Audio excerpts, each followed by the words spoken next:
ধনী হতে আল্লাহ নিষেধ করেন নাই, ব্যবসা করতে নিষেধ করেন নাই, ধন সম্পদ আল্লাহ পাক অর্জন করতেও নিষেধ করেন নাই, কিন্তু দুনিয়ার পূজা করতে আল্লাহ নিষেধ করেছেন, দুনিয়ার মোহে ডুবে যেতে আল্লাহ নিষেধ করেছেন।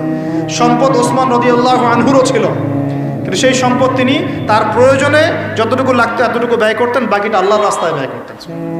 ওসমান রাদিয়াল্লাহু আনহুর মতো ধনী হতে কোনো সমস্যা আছে? আপত্তি আছে?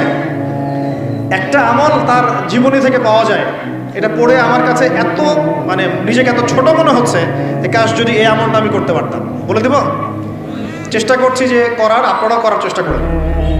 উসমান রাদিয়াল্লাহু আনহু ধনী ছিলেন কিনা, তো নবীর কাছে গিয়ে বলছেন যে আমার ধন সম্পদ খুব বেশি বাড়ছে, ইয়া রাসূলুল্লাহ আপনি সম্পদ একটু কমানোর দোয়া করেন তো আমার জন্য। চিন্তা করা যায় মানুষ এমন দোয়া কেউ করবে এই যুগে? আচ্ছা, নবী সাল্লাল্লাহু আলাইহি ওয়াসাল্লাম বললেন তুমি উটের পিঠে, গাধার পিঠে খাওয়া দাওয়া করো, ঠিক আছে, খাওয়া দাওয়া করো। তো তিনি খাওয়া দাওয়া করেন। এখন কয়দিন পরে, কয়দিন বলতে কতদিন আল্লাহ ভালো জানেন, তিনি এসে বলছেন ইয়া রাসূলুল্লাহ আমার তো সম্পদ আরও আগের চেয়ে বাড়তেছে, দেখি আপনি কি দোয়া করলেন, সম্পদ আরও বাড়া শুরু করেছে এখন। তখন তিনি বলছেন যে তুমি যখন খাও তখন তোমার হাত থেকে যদি খাবার পড়ে যায় তুমি কি করো? তিনি বলেছেন আমি আমার হাত থেকে খাবার যদি পড়ে যায়, একটা দানাও যদি পড়ে যায়, আমি উটের পিঠ থেকে নেমে সেই খাবারটাকে তুলে পরিষ্কার করে তারপর খাই। উসমান রাদিয়াল্লাহু আনহু এত ধনী মানুষ যে তিনি প্রতিবেলায় 100 মানুষকে খাওয়াতে পারেন, কোনো সমস্যা নাই। তিনি একাই তাবুকের যুদ্ধে 30,000 সৈন্যের দায়িত্ব নিয়েছেন। 30,000 সৈন্য 3 মাস যাবে, যাত্রা বিরতি করবে, খাবে দাবে, তাদের ঘোড়া অস্ত্রশস্ত্র সব দায়িত্ব একজন ব্যক্তি বহন করেছেন, ওসমান রাদিয়াল্লাহু আনহু। কত বড় ধনী আপনি চিন্তা করেন। উনার মতো ধনী কোনো পররাষ্ট্রমন্ত্রীও নাই পৃথিবীতে এখন, কোনো বিশ্ব নেতাও নাই ওনার মতো ধনী, এখন কেউই নাই। আর উনি কিন্তু তার এই ধন সম্পদ সুদের মধ্য দিয়ে অর্জন করেন নাই, তার ধন সম্পদ দুর্নীতির মধ্য দিয়ে অর্জন করেন নাই, তার ধন সম্পদ তিনি কিন্তু এই যে অন্যের সম্পদ অন্যায়ভাবে দখল করে অর্জন করেন নাই। তিনি সম্পদ অর্জন করেছেন বৈধ পন্থায়, হালাল ব্যবসা করেছেন নাকি না? এই যে আমল, তো নবীজি বলছেন যে তোমার আমল যদি এমনই হয় তাহলে তোমাকে আল্লাহ পাক সম্পদ দিবে না, কাকে সম্পদ দিবে?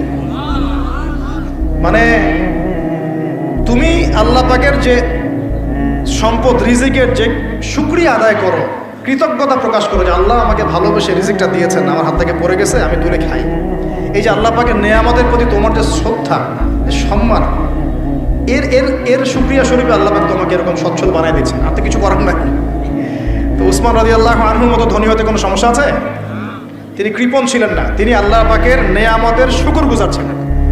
ভুল ব্যাখ্যা নেবেন না, তিনি আল্লাহ পাকের নেয়ামতের শুকরগুজার ছিলেন। আমরা আল্লাহ পাকের নেয়ামতের শুকরিয়া আদায় করবো ইনশাআল্লাহ, এবং যা রিজিক আল্লাহ আমাদেরকে দিয়েছেন এতে সন্তুষ্ট থাকবো ইনশাআল্লাহ, এবং হালালভাবে চলার চেষ্টা করব। আল্লাহ পাক আমাদেরকে ধন দিলে সেই ধন সম্পদ যতটুকু আমার পরিবারের জন্য প্রয়োজন, বাড়তিগুলো আমরা আল্লাহর পথে দান সাদাকা করবো ইনশাআল্লাহ। আল্লাহ পাক আমাদের সবাইকে আল্লাহর রাস্তায় দান করার তৌফিক এনায়েত করুন, আমিন। এই উম্মতের যে কোনো ব্যক্তি যদি 5 ওয়াক্ত নামাজ পড়ে 50 ওয়াক্ত নামাজের নেকি পাবে ইনশাআল্লাহ। আমরা কি নিয়াত করতে পারি না ভাই যে আমরা 5 ওয়াক্ত নামাজ পড়বো ইনশাআল্লাহ? যে কোনো অবস্থায় নামাজ পড়বো ইনশাআল্লাহ। যদি দাঁড়াতে না পারেন কি করবেন? বসে পড়বেন। বসেও পড়তে পারছেন না কি করবেন? শুয়েও পড়তে পারছেন না কি করবেন? পারা যাবে তো ইনশাআল্লাহ। আর নামাজ কি ভাই আমাদের এই যে 3G 4G নামাজ পড়বো ভাই? হ্যাঁ, 3G 4G নামাজ পড়বো? এটা আবার কোন নামাজ যে নামাজে রুকু করলে সেজদা পাওয়া যায় না, সেজদা করলে ওঠার সময় পাওয়া যায়, এমন নামাজ হয় না সমাজে কিছু? এই নামাজগুলো আল্লাহর ওয়াস্তে বাদ দেন। আল্লাহর ওয়াস্তে রিকোয়েস্ট করছি যে 3G 4G নামাজ বন্ধ করেন। নামাজটা ধীর স্থিরভাবে পড়ার চেষ্টা করেন, নামাজটা বুঝে পড়ার চেষ্টা করেন। নামাজেই আপনি আল্লাহকে পাবেন ইনশাআল্লাহ। যে কোনো সমস্যার সমাধান নামাজেই হবে ইনশাআল্লাহ।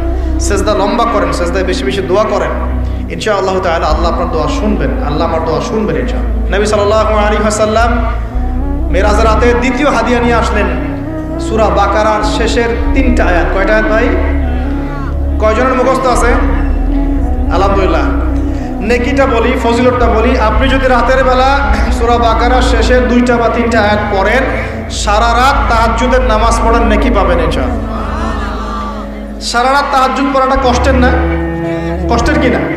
সবাই কি পারে? পারে না।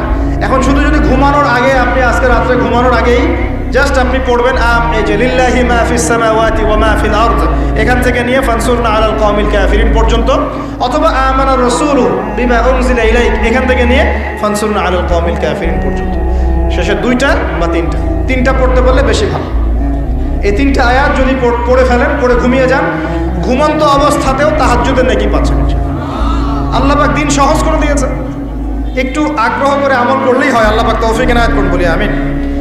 আর তৃতীয় হাদিয়া নবী সাল্লাল্লাহু আলাইহি ওয়াসাল্লামকে আল্লাহ পাক দিয়েছেন, এটা একটু মনোযোগ দিয়ে শোনেন। এই কথাটা ভুলে যায় না, আজকের লেকচারে যদি সব কথাও ভুলে যান, এই কথাটা বলেন না। আল্লাহ পাক তার নবীকে বলছেন, হে মুহাম্মদ বলেন সাল্লাল্লাহু আলাইহি ওয়াসাল্লাম, তোমার উম্মতের কোনো ব্যক্তি যদি আকাশ জমিন, পুরো আকাশ জমিন সমান গোনা নিয়ে আমার সামনে দাঁড়ায় কিয়ামতের মাঠে, তোমার উম্মতের যে কোনো ব্যক্তি, নর নারী, যুবক যুবতী, যেই হোক না কেন, সাদা কালো, ধনী গরিব, হুএভার হি ইজ, তোমার উম্মতের যে কোনো ব্যক্তি আসমান জমিন সমান গোনা নিয়েও যদি আমার সামনে দাঁড়ায়, কিন্তু তার আমল নামার মধ্যে শিরিকের কোনো পাপ নাই। কোন পাপ নাই? শিরিক তো বুঝি ভাই, আল্লাহর সাথে অংশীদার সাব্যস্ত করা। কিতাব তাওহীদ বইটা পড়ে নিয়ে, তো এখানে সব দেওয়া আছে। শিরকের পাপ নাই, আসমান জমিন সমান পাপ দিয়ে ভর্তি। আমি আল্লাহ তার সামনে আসমান জমিন সমান ক্ষমা দয়া নিয়ে হাজির হব ইনশাআল্লাহ। মানে আল্লাহ পাক তাকে মাফ করে দিবেন ইনশাআল্লাহ। খালি শিরকের পাপ না করলেই আল্লাহ মাফ করবেন ইনশাআল্লাহ। এখন শিরকের পাপ কিন্তু অহরহ হচ্ছে, চিন্তায় শিরক হচ্ছে, কথায় শিরক হচ্ছে, কাজ করতে গিয়ে শিরক হচ্ছে। শিরক সম্পর্কে বিস্তারিত আলোচনা করেছি, অনলাইনে সার্চ দিয়ে দেখে নিন। শিরক কি ও কেন, ডিটেলস কত রকম শিরক হচ্ছে বলা হয়েছে। আর একটা বইয়ের নাম বলে দিলাম, কিতাবুত তাওহীদ। এই বইটা পড়লে আপনি বুঝতে পারবেন শিরক কি ও কেন, কত প্রকার কি, এরকম অনেক বই বাজারে পাওয়া যায়। পড়লেই দেখবেন কত রকম শিরক আমরা এখন করছি। আল্লাহ পাক আমাদের সবাইকে শিরক মুক্ত আমল করার তৌফিক দান। সাহাবীরা বললেন, ইয়া রাসূলুল্লাহ, যদি সেই ব্যক্তি জিনা করে আল্লাহ কি তাও মাফ করে দিবে? নবীজি বলছেন, হ্যাঁ, যদি জিনা করে তাও মাফ করে দেবে। যদি সে চুরি করে আল্লাহ কি তাও মাফ করে দেবে? নবীজি বলছেন, হ্যাঁ, যদি চুরি করে আল্লাহ তাও মাফ করে দিতে পারে, যদি তাওহীদ ঠিক থাকে। এই কথা বলার মধ্য দিয়ে আপনাকে জিনা আর চুরি করতে উৎসাহিত করা হচ্ছে না, বরং আল্লাহ পাকের দয়া এবং শিরকের গুরুত্ব, তাওহীদের গুরুত্ব বোঝানো হচ্ছে। শিরকের ক্ষতি এবং তাওহীদের গুরুত্ব বোঝানো হচ্ছে। আল্লাহ তাওহীদ লা ইলাহা ইল্লাল্লাহর উপর থাকতে পারলে যে কোনো পাপ আল্লাহ যাকে ইচ্ছা মাফ করে দেবেন। কারণ আল্লাহ পাক শাস্তি দেবেন, মৌতের যন্ত্রণায় শাস্তি হবে, কবরের আযাবে শাস্তি হবে, কিয়ামতের মাঠে মানুষ দাঁড়িয়ে থাকবে, ওখানে শাস্তি, জাহান্নামে কিছুদিন শাস্তি দিয়ে হলেও আল্লাহ পাক একদিন আবার জান্নাতে দিয়ে দিবেন। আর যে ব্যক্তি সবচেয়ে শেষে জান্নাতে যাবে, একদম শেষ ব্যক্তি, জানি না সেই হতভাগা ব্যক্তির নাম কি, হতভাগা বলবো না, সেও তো সৌভাগ্যবানই, শেষ পর্যন্ত সেও সৌভাগ্যবান। আমরা দোয়া করি আল্লাহ পাক আমাদেরকে প্রথমেই জান্নাত দিয়ে দেন, আমিন। তো শেষ যে ব্যক্তি, একদম লাস্টে যে ব্যক্তি জান্নাতে যাবে, আল্লাহ পাক তার নাম জানেন না? জানেন কি না? সেই ব্যক্তিকে আল্লাহ পাক এই দুনিয়ার চাইতে 10 গুণ বড় দুনিয়া দিবে, 10 গুণ বড় জান্নাত দিবেন। এই দুনিয়ার চাইতে 10 গুণ বড় জান্নাত সে ব্যক্তি পাবে যে সবচেয়ে শেষে জান্নাতে যাবে। আল্লাহ পাক আমাদের সবাইকে জান্নাতে যাওয়ার জন্য শিরক মুক্ত আমল করার তৌফিক দান। আজকের এই লেকচারে আমরা যে বিষয়গুলো ওয়াদা করেছি, 1 নাম্বার, আমরা সবাই 5 ওয়াক্ত নামাজ পড়বো ইনশাআল্লাহ, কোরআন তেলাওয়াত করা শিখবো ইনশাআল্লাহ। আর ওয়াদা করেছি আমরা সবাই কোরআনের অর্থটা বুঝবো, যারা হাফেজ আছি রমজান মাসে পুরোটা পড়ে শেষ করবো, হারাম খাবো না, সুদের সাথে সম্পৃক্ত হবো না, চরিত্র হেফাজত করবো, জেনা ব্যভিচারের ধার কাছে যাবো না ইনশাআল্লাহ। হ্যাঁ, আমরা বেশি বেশি দরুদ পড়বো, আর সকালে সন্ধ্যায় কমপক্ষে 10 বার করে পড়বো ইনশাআল্লাহ। আমরা আরেকটা ওয়াদা করি, আমাদের পরিবারের মা বোনদেরকে আমরা খাস পর্দায় রাখার চেষ্টা করবো ইনশাআল্লাহ। আর মা বোনদেরকে একটু বুঝিয়ে সুঝিয়ে চলতে হবে, আসলে তাদের ব্যাপারে এগ্রেসিভ কোনো পদক্ষেপ নেই, কোনো লাভ নাই। এই অভিজ্ঞতার আলোকে বলছি, বাসায় স্ত্রী যাদের আছে, যাদের নাই তারা তো মাশাআল্লাহ এখন পর্যন্ত ভালোই আছেন, আর যখন হবে তখনও ভালো থাকবেন, কিন্তু ওই ভালোর মজা একরকম, এই ভালোর মজা আর একরকম, ঠিক আছে?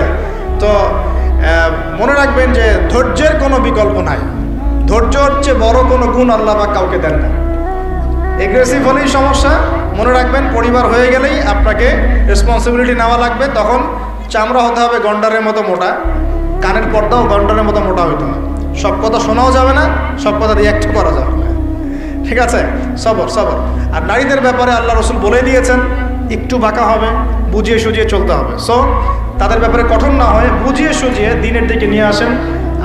আমল উৎসাহিত করেন, পর্দা চালু করেন, নিজের পরিবারটাকে ইসলামিক পরিবার বানানোর চেষ্টা করেন। আল্লাহ পাক তৌফিক এনায়েত করুন। যে আমরা যখন ঘুমাই, অনেকে ভালো স্বপ্ন দেখেন না? ভালো স্বপ্ন দেখে আপনার কাছে ভালো লাগছে, খুব মজা লাগছে না? স্বপ্নের মধ্যে আপনি কি ভালো ফিল করছেন? মাশাআল্লাহ, ভালো লাগছে, ঘুরছেন ফিরছেন খাচ্ছেন। যখন কোনো খুব ভালো আপনি একটা স্বপ্ন দেখেন, আপনার কিন্তু ভালো লাগে।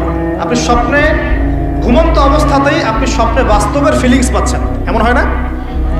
আল্লাহ পাক যদি আপনাকে স্বপ্নের মধ্যে রেখে দেন, ধরেন 1 বছর, 1.5 বছর, 2 বছর, তার মানে 1-2 বছর আপনি স্বপ্নের মধ্যেই বাস্তবের ভালো লাগার ফিলিংসটা পেতে থাকবেন, কিন্তু আপনি ঘুমিয়ে আছেন।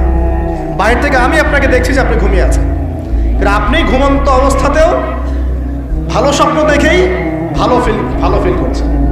তিনি বোঝাচ্ছেন, উদাহরণ দিয়ে বোঝাচ্ছেন, এটা কিন্তু ব্যাখ্যা নয়, জাস্ট একটা বুঝাচ্ছেন উদাহরণ দিয়ে। আল্লাহ পাক যখন শহীদদের রূহগুলোকে জান্নাতে রেখে দেন, জান্নাতে তারা এইভাবে রূহগুলো ঘুরতে থাকে, ফল ফলাদি খেতে থাকে,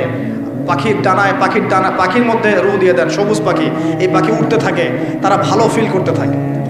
ওই হায়াতটাকে আল্লাহ পাক তাদের কাছে বাস্তব বানিয়ে দিয়েছেন। কথা বুঝতে পারছেন? ওই হায়াতটাকে আল্লাহ পাক তাদের কাছে বাস্তব বানিয়ে দিয়েছেন। তাদের কাছে মনে হচ্ছে এটাই বাস্তব, এটাই জগৎ। আল্লাহ চাইলে করতে পারেন না? একটা ঘুমন্ত মানুষকে যদি আল্লাহ করতে পারেন, তাহলে শহীদদের ব্যাপারে করতে পারেন না?